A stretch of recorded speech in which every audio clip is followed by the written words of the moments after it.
Hello friend. तो कैसे हैं आप लोग। आशा करता हूँ आप सभी अच्छे होंगे और तैयारी आप लोगों की काफ़ी अच्छी चल रही होगी। तो देखो हमारी उत्तराखंड जीके सीरीज चल रही थी, तो आज की क्लास में भी आपको उत्तराखंड जीके के अति महत्वपूर्ण प्रश्न यहाँ पे देखने को मिलेंगे, जो आपके आने वाली सभी भर्ती परीक्षाओं के लिए काफ़ी महत्वपूर्ण रहेगी। तो आज की क्लास काफ़ी महत्वपूर्ण क्लास यहाँ पे रहेगी। आप लोग क्लास को शुरू से अंत तक ज़रूर देखें, आपको आने वाले एग्जाम में काफ़ी हेल्प मिलेगी। तो चलिए क्लास को शुरू करते हैं बिना किसी देरी के। फर्स्ट क्वेश्चन यहाँ पे देखेंगे, थोवर चंद का संबंध किस वंश से है। तो यहाँ पे आप लोग ऑप्शन देख सकते हैं, इसका जो सही आंसर है यह ऑप्शन है चंदवंश। थोवर चंद का संबंध चंदवंश से है, ऑप्शन ए इसके यहाँ पे सही आंसर है। अगला प्रश्न यहाँ पे देखेंगे,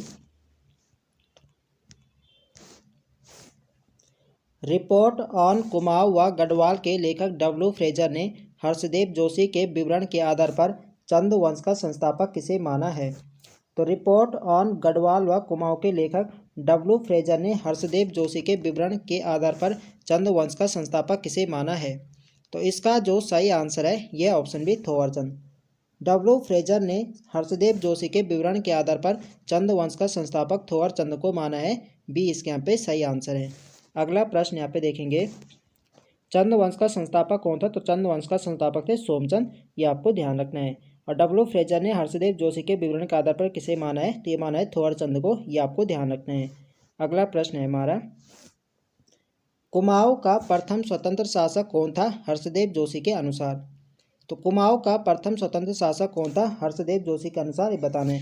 कुमाऊं का पूछा जाए या चंद वंश का प्रथम स्वतंत्र शासक कौन था, तो ये था थोवरचंद हर्षदेव जोशी के अनुसार, ये आपको ध्यान रखना है, सी इसके यहाँ पे सही आंसर है। अगला प्रश्न यहाँ पे देखेंगे,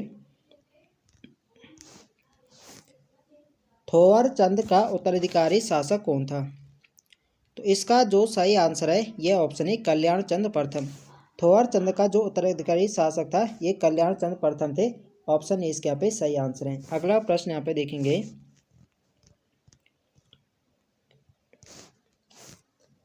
प्रथम चंद शासक जिसकी प्रमाणिक सूचना स्वयं के अभिलेखों से मिलती है।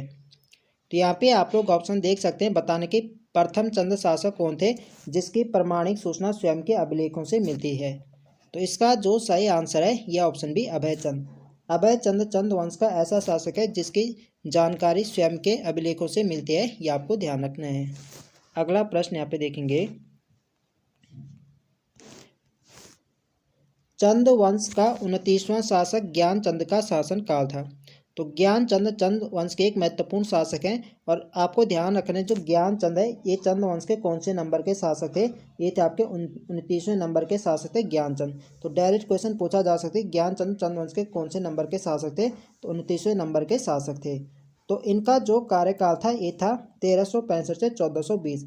सबसे अधिक समय तक इन्होंने ही शासन किया था। पूछा जाता है कि सबसे अधिक समय तक शासन करने वाले चंद वंश के शासक कौन थे, ये थे आपके ज्ञानचंद। इन्हें गरुड़ ज्ञानचंद के नाम से भी इन्हें जाना जाता है। तो इनको आपके इनके शासन काल भी इनको ध्यान रखना है, 1365 से 1420 ईस्वी तक इन्होंने शासन किया था, ये आपको ध्यान रखना है। अगला प्रश्न यहाँ पे देखेंगे,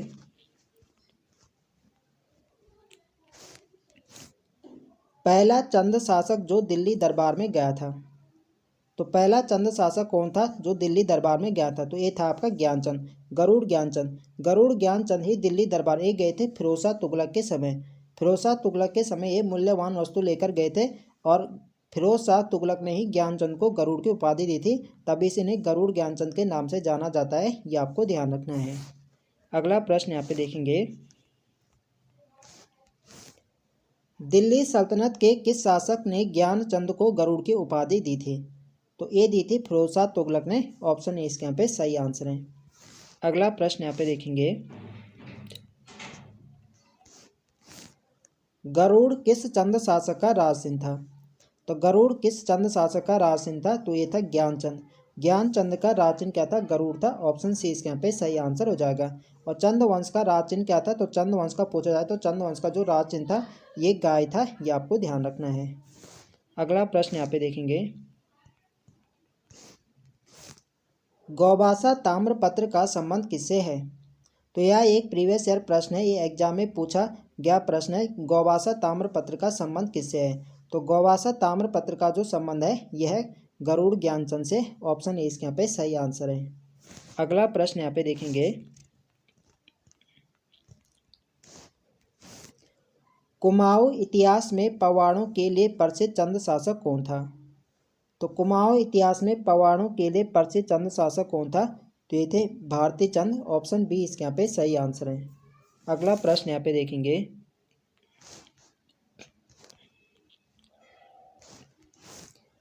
डोटी की दास्ता से छुटकारा पाने के लिए किसने डोटी राज्य पर आक्रमण किया? तो डोटी की दास्ता से छुटकारा पाने के लिए किसने डोटी राज्य पर आक्रमण किया था? तो ये क्या था? भारती चंद ने। इसका सही आंसर है ऑप्शन सी। अगला प्रश्न यहाँ पे देखेंगे, डोटी आक्रमण के समय चंद सेना का प्रथम पड़ाव कहाँ था? तो डोटी आक्रमण के समय चंद सेना का प्रथम पड़ाव कहाँ था? तो प्रथम पड़ाव था कटकू नौला पर। ऑप्शन ए इसके यहाँ पे सही आंसर है। अगला प्रश्न देखेंगे, भारती चंद का कार्यकाल कब से कब तक था? तो भारती चंद का जो कार्यकाल था ये था 1437 से 1477 ईस्वी तक। ऑप्शन बी इसके यहाँ पे सही आंसर है। अगला प्रश्न यहाँ पे देखेंगे, देखो फ्रेंड्स, ये सभी प्रश्न ऐसे प्रश्न हैं जो किसी न किसी एग्जाम में पूछे जा चुके हैं। तो वीडियो पसंद आ रही तो फ्रेंड्स वीडियो को लाइक करें, शेयर करें, और जो लोग चैनल पर नए हैं चैनल को सब्सक्राइब करें। नेक्स्ट क्वेश्चन है हमारा, निम्न में किस जाति को चंद सैनिकों की अभय संतान कहा जाता है? तो चंद सैनिकों की अभय संतान किन्हें कहा जाता है? तो ये कहा जाता है नायक जाति को। ऑप्शन ए इसके यहाँ पे सही आंसर है। अगला प्रश्न यहाँ पे देखेंगे, चंद शासक रुद्रचंद के समय सीरा का शासक कौन था? तो चंद शासक रुद्रचंद के समय सीरा का शासक कौन था? यहाँ पे आप लोग ऑप्शन देख सकते हैं। इसका जो सही आंसर है यह ऑप्शन सी हरिमल। चंद शासक रुद्रचंद के समय सीरा का शासक हरिमल था। ऑप्शन सी इसके यहाँ पे सही आंसर है। अगला प्रश्न यहाँ पे देखेंगे, सीरा में भूमि का विधि पूर्वक बंदोबस्त कराया था। तो सीरा में भूमि का विधि पूर्वक बंदोबस्त किसने कराया था? तो ये कराया था रुद्रचंद ने। ऑप्शन ए इसके यहाँ पे सही आंसर है। अगला प्रश्न यहाँ पे देखेंगे, भारती चंद के समय डोटी का शासक कौन था? तो यहाँ पे आप लोग ऑप्शन देख सकते हैं। इसका जो सही आंसर है यह ऑप्शन है बी, जयमल। भारती चंद के समय डोटी का शासक जयमल था। बी इसके यहाँ पे सही आंसर है। अगला प्रश्न यहाँ पे देखेंगे, गढ़वाल शासक अजय पाल को किसने पराजित किया था? तो गढ़वाल शासक अजय पाल को किसने पराजित किया था? तो ये क्या था? कीर्ति चंद ने। ऑप्शन डी इसके यहाँ पे सही आंसर है। अगला प्रश्न यहाँ पे देखेंगे, चंद शासक भीष्म चंद का शासनकाल है। तो चंद शासक भीष्म चंद का शासनकाल है क्या है, ये आपको बताना है। तो इसका जो सही आंसर है यह ऑप्शन बी, 1512 से 1530। 1512 से 1530 तक चंद शासक भीष्म चंद का कार्यकाल था। यह आपको ध्यान रखना है। तो बी इसके यहाँ पे राइट आंसर हो जाएगा, 1512 से 1530। अगला प्रश्न यहाँ पे देखेंगे,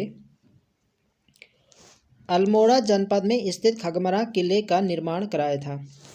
तो खगमरा किला किस जनपद में? तो खगमरा किला आपके अल्मोड़ा जनपद में है और इसका निर्माण कराया था राजा भीष्मचंद ने। बी इसके यहाँ पे सही आंसर है।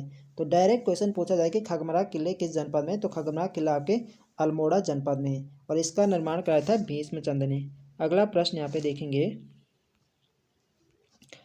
लाल मंडी किले का निर्माण किसने किया था?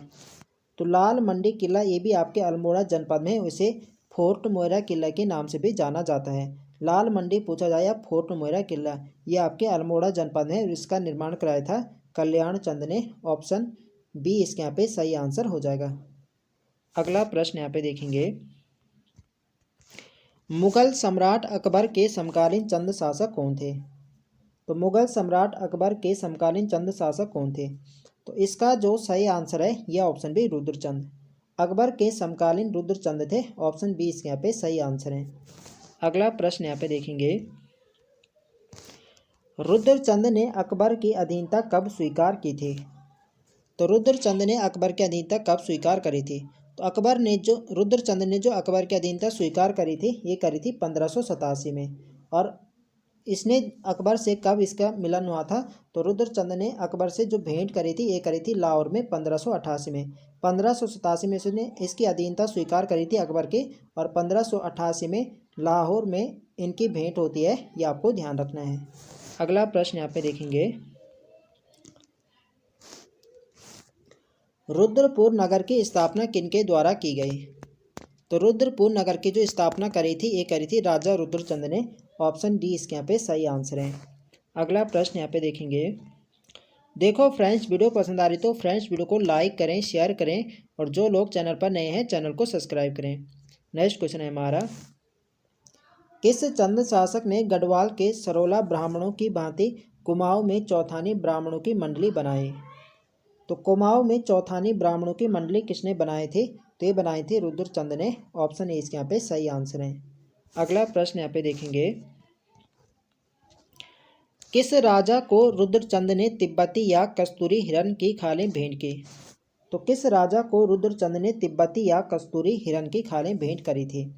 तो इसका जो सही आंसर है यह ऑप्शन बी अकबर। आपको ध्यान रखना है जो रुद्रचंद थे ये अकबर के समकालीन थे, और अकबर को ही रुद्रचंद ने कस्तूरी हिरण की खालें भेंट करी थी, ये आपको ध्यान रखना है। तो बी इसके यहाँ पे सही आंसर हो जाएगा। अगला प्रश्न यहाँ पे देखेंगे, अकबरनामा के अनुसार रुद्रचंद की अकबर से लाहौर में भेंट कब हुई थी? तो अकबरनामा से हमें पता चलता है जो रुद्रचंद ने अकबर से लाहौर में भेंट करी थी ये करी थी 1588 में। 1587 में तो इसने इसकी अधीनता स्वीकार करी थी अकबर के, और 1588 में इसने लाहौर में अकबर से भेंट करी थी रुद्रचंद ने, ये आपको ध्यान रखना है। अगला प्रश्न यहाँ पे देखेंगे, किस चंद शासक ने समस्त सामान्य जनता को पौड़ी 15 विश्व कहा? तो समस्त सामान्य जनता को पौड़ी 15 विश्व किसने कहा था? तो ये कहा था रुद्रचंद ने। ऑप्शन बी इसके यहाँ पे सही आंसर है। अगला प्रश्न यहाँ पे देखेंगे, सामाजिक व्यवस्था सुधार के लिए त्रैवर्णिक धर्म निर्णय पुस्तक के लेखक हैं? तो सामाजिक व्यवस्था सुधार के लिए त्रैवर्णिक धर्म निर्णय पुस्तक के लेखक कौन है? तो त्रैवर्णिक धर्म निर्णय पुस्तक के जो लेखक हैं यह है राजा रुद्रचंद। ऑप्शन सी इसके यहाँ पे सही आंसर है। अगला प्रश्न यहाँ पे देखेंगे, राज्य के युवाओं को संस्कृत अध्ययन के लिए कश्मीर एवं काशी भेजा गया। तो राज्य के युवाओं को संस्कृत अध्ययन के लिए कश्मीर एवं काशी किसने भेजा था? तो ये भेजा था राजा रुद्रचंद ने। तो रुद्रचंद के द्वारा ही भेजा गया था। ऑप्शन ए इसके यहाँ पे सही आंसर है। अगला प्रश्न यहाँ पे देखेंगे, किस पुस्तक में कुमाऊं सरकार को दिल्ली सूबे के अंतर्गत दर्शाया गया? तो किस पुस्तक में कुमाऊं सरकार को दिल्ली सूबे के अंतर्गत दर्शाया गया? तो यहाँ पे आप लोग ऑप्शन देख सकते हैं। इसका जो सही आंसर है यह ऑप्शन सी आईने अकबरी। आईने अकबरी पुस्तक में कुमाऊं सरकार को दिल्ली सूबे के अंतर्गत दर्शाया गया है, ये आपको ध्यान रखना है। अगला प्रश्न देखेंगे यहाँ पे, चंद शासक रुद्रचंद का शासनकाल निम्न में से है? तो चंद शासक रुद्रचंद का शासनकाल कब से कब तक था? तो रुद्रचंद का जो शासनकाल था ये था 1565 से 1597 तक। ऑप्शन डी इसके यहाँ पे सही आंसर है। अगला प्रश्न यहाँ पे देखेंगे, औली ब्राह्मणों की नियुक्ति किसने की थी? तो औली ब्राह्मणों की नियुक्ति किसने करी थी? तो ये करी थी राजा रुद्रचंद ने। ऑप्शन ए इसके यहाँ पे सही आंसर है। अगला प्रश्न यहाँ पे देखेंगे, रुद्रचंद द्वारा निर्मित मल्ला महल किस जनपद में स्थित है? देखो जो मल्ला महल है ये आपके अल्मोड़ा जनपद में है, और इसका निर्माण कराया था राजा रुद्रचंद। तो इसका सही आंसर क्या होगा? इसका सही आंसर होगा ऑप्शन बी। बी इसके यहाँ पे राइट आंसर हो जाएगा। क्वेश्चन ऐसे भी पूछा जा सकता है कि मल्ला महल किस जनपद में है? तो मल्ला महल आपके अल्मोड़ा जनपद में है, और इसका निर्माण कराया था रुद्रचंद ने। अगला प्रश्न यहाँ पे देखेंगे, पुरुषोत्तम पंत किसका सेनापति था? पुरुषोत्तम पंत जिसके पुरखू पंत भी से कहा जाता है, और ये किसका सेनापति था? ये रुद्रचंद का सेनापति था। बी इसके यहाँ पे सही आंसर है। अगला प्रश्न यहाँ पे देखेंगे, कुमाऊं इतिहास का रॉबर्ट ब्रूस कहा जाता है? तो कुमाऊं इतिहास का रॉबर्ट ब्रूस कहा जाता है, तो ये कहा जाता है पुरुषोत्तम पंत को। ऑप्शन ए इसके यहाँ पे सही आंसर है। अगला प्रश्न यहाँ पे देखेंगे, ग्वालदम या बधान गढ़ युद्ध में किस सेनापति की मृत्यु हुई थी? तो देखो ग्वालदम का युद्ध या बधानगढ़ का जो युद्ध है ये होता है 1582 में। 1582 में ग्वालदम या बधानगढ़ का युद्ध हुआ था और ये किनके बीच में हुआ था? तो ये हुआ था चंद वंश के जो शासक थे रुद्रचंद और गढ़वाल के जो शासक थे बलभद्र शाह। तो इन दोनों के बीच में ग्वालदम का युद्ध होता है 1582 में और इसमें बलभद्र शाह की जीत होती है और इसमें रुद्रचंद की हार होते हैं। इसी युद्ध में रुद्रचंद का जो सेनापति था पुरुषोत्तम पंत, जिसे पुरखू पंत के नाम से जाना जाता है, तो इसकी इसमें मृत्यु हो जाती है, ये आपको ध्यान रखना है।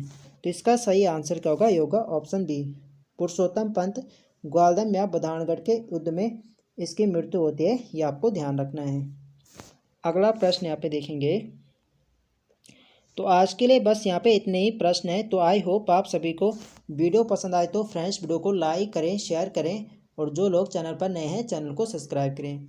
मिलते हैं नेक्स्ट वीडियो में, तब तक के लिए जय हिंद दोस्तों।